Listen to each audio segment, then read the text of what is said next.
Hello friends, welcome to my YouTube channel BPSC booster.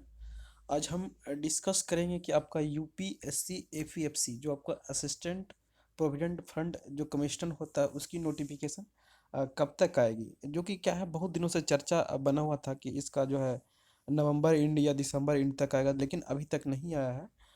और ये कब तक आएगा उसके बारे में बात करें, और इसके साथ ही साथ जानेंगे इसके क्या है एग्जाम पैटर्न, और इसका सिलेबस क्या होता है, क्या इसकी सैलरी मिलती है, प्रमोशन क्या होता है, फैसिलिटी इनको क्या दिया जाता है, और प्रीवियस ईयर कट ऑफ कितना गया था। इस तमाम चीज़ों पर मैं चर्चा करूंगा। तो जो लोग हमारे वीडियो पे नए हो प्लीज़ मेरे चैनल को सब्सक्राइब करें। ठीक है, तो चलिए वीडियो को स्टार्ट करते हैं। सबसे पहले अगर बात करें तो एग्जाम पैटर्न की बात करते हैं। तो यहाँ पे आपको पता होगा कि दो एग्जाम होते हैं, इसमें मेंस नहीं होता, एक प्री होता है और दूसरा आपका इंटरव्यू होता है। ठीक है, और ये जो रेशियो होता है, प्री का आपका रेशियो 75 होता है और 25 जो होता है आपका इंटरव्यू का होता है। आप कह सकते हैं कि जो आपका इंटरव्यू होगा 75%, ठीक है, और आपका जो इंटरव्यू है आपका 25% होता है। यानी टोटल जो आपके मार्क्स जो होते हैं 400 मार्क्स के आपके एग्जाम होते हैं। ठीक है, और इसमें से 300 नंबर क्या होते हैं आपके प्री के होते हैं और इंटरव्यू के 100 होते हैं। टोटल 120 क्वेश्चन पूछे जाते हैं। ठीक है, 120 क्वेश्चन प्री में और 300 मार्क्स के होते हैं एग्जाम में। और एक क्वेश्चन आप मान के चलिए कितना होगा, तो 2.5 हो गया। ठीक है, तभी जाके आपका कितना हो जाएगा, तो आपका 300 मार्क्स का हो जाता है। ठीक है, अब देखिएगा सबसे बड़ी बात यह है कि नोटिफिकेशन कब तक आएगी।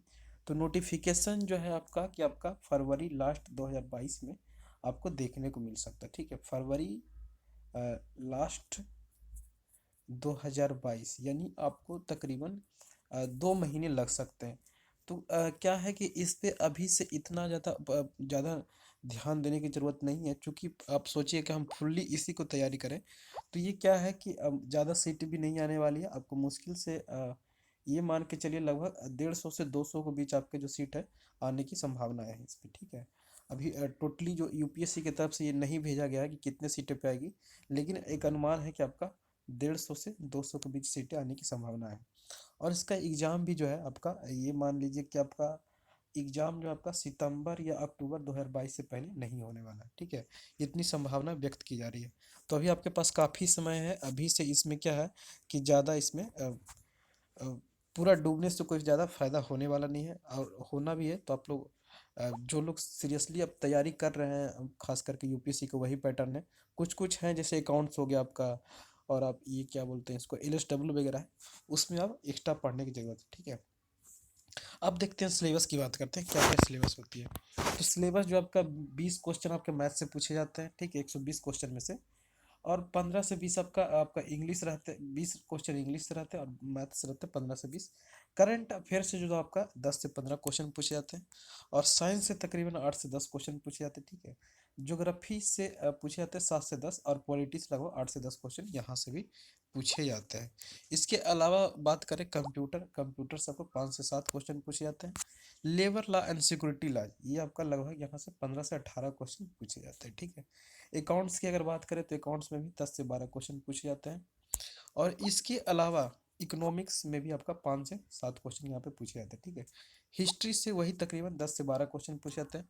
ठीक है, इतना से आपका काम चल जाए। अब देखिएगा, बात करते हैं कि इसके लिए क्या क्या कौन कौन सी बुक आपकी फॉलो करनी चाहिए। देखिए, इंग्लिश के लिए क्या है कि आप कोई भी जैसे एसएससी का भी तैयारी करते होंगे तो ये केडी कैंपस का जो बुक है उससे भी आप रट जाएगा। उसका जो इंग्लिश ग्रामर की जो बुक आती है उसको भी आप ध्यान से पढ़िएगा, उससे आपका काम चलेगा। एसएससी का कोई आप क्वेश्चन बैंक लीजिए, उससे भी आपका काम चल जाएगा। मैथ में क्या है, बेसिक मैथ ही पूछे जाते हैं अप टू 10th लेवल के।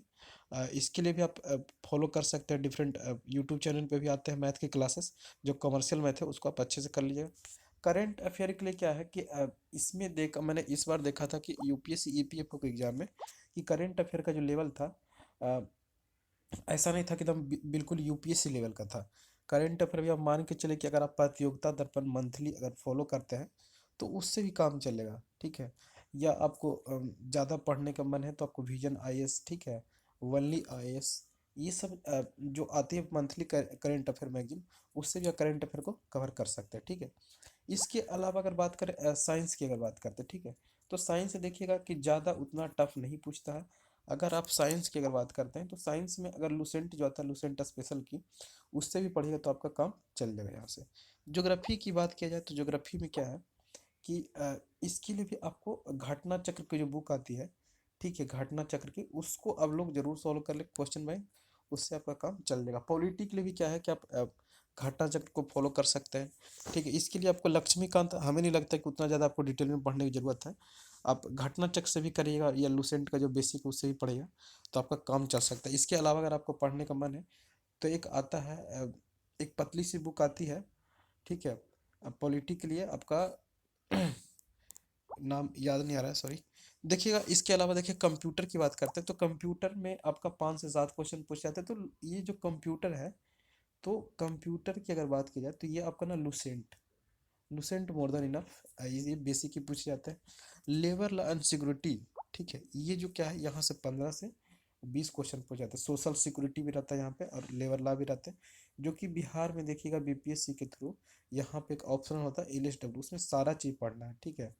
कारखाना अधिनियम क्या होता है, मातृत्व सुरक्षा अधिनियम क्या होता है, मैटरनिटी बेनिफिट लाभ क्या होता है, आपका प्रसूति हित लाभ है, ठीक है। जितने भी कारखाना अधिनियम है आपके, कर्मचारी बीमा आयोग नियम है, ईएसआईसी वाला है, सारे भी इसमें क्वेश्चन आते हैं और यहीं से पूछा जाता है। और इसके लिए क्या है कि आप कोई अ, आप एक क्या बोलते हैं यहाँ पे जो आपका सक्सेस ट्री एक चैनल है यूट्यूब पे, उसको भी आप फॉलो कर सकते हैं। अकाउंटिंग के लिए भी आप क्या है सक्सेस ट्री को फॉलो कर सकते हैं, या कोई आपको बेसिक बुक है अकाउंटिंग की तो उससे भी आप लोग कवर कर सकते हैं। इकोनॉमिक्स क्या है, एक जनरली पूछा जाता है, एक बेसिक समझ होनी चाहिए, उससे भी आपका काम चल जाएगा। अगर हिस्ट्री की बात किया जाए तो हिस्ट्री के लिए क्या है कि आप लोग एस के पांडे की जो आती है, एस के पांडे की बुक, जो हिंदी मीडियम है, जो इंग्लिश मीडियम में है उनको राजीव अय्यर, ठीक है, राजीव अय्यर की जो बुक आती है उसको आप लोग फॉलो कर सकते हैं।